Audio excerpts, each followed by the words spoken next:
thing about Disney that I just want, maybe I've already said this, but I want to say it again. There's 4 businesses here that are all kicking it. Studio is up 52%. Operating income is up 72% overall, and that's a business that's a $6.5 billion business. Parks and Resorts, $6.5 billion business. The media business, $6.5 million business.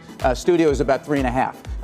And then if you look at the DTC, another 3.5. You have 4 large businesses that are all doing very well separately. And that's why I just think that this isn't just a media company. This is kind of a must-own. To Tim's point, what we do know about the businesses that are not in as big flux, right? Everything's going really well. Although, studios are very lumpy. They shouldn't get a huge multiple. To me, though, it all comes back to Netflix. How can Netflix be valued here when Disney's there? Here.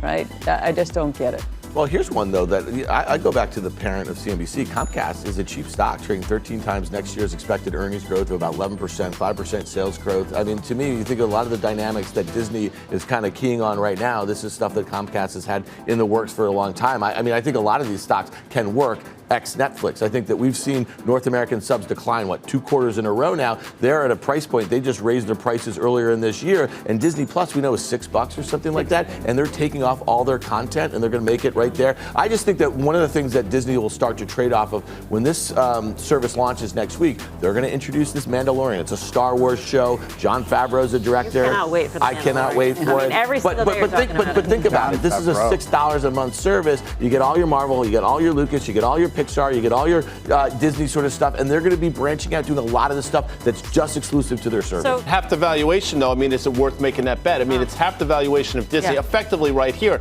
Half the valuation of Comcast, by the way, is CBS, which has been floundering, recently bouncing off the bottom. So at a certain point, you play the valuation game. So I don't even know if in terms of Comcast, you need to know the answer. You just have to make the bet that, listen, we can all agree that Disney deserves the multiple they get, but should Comcast trade at half that multiple? Shouldn't they get a little bump in this environment? And then shouldn't CBS? And I can't wait for this Mandolin Rain. It's going to be unbelievable when it comes out. I will be. You and Dan can watch it together. I can only hope. Can you, Dan, will you do that? Yeah, we'll do that. That would be fun.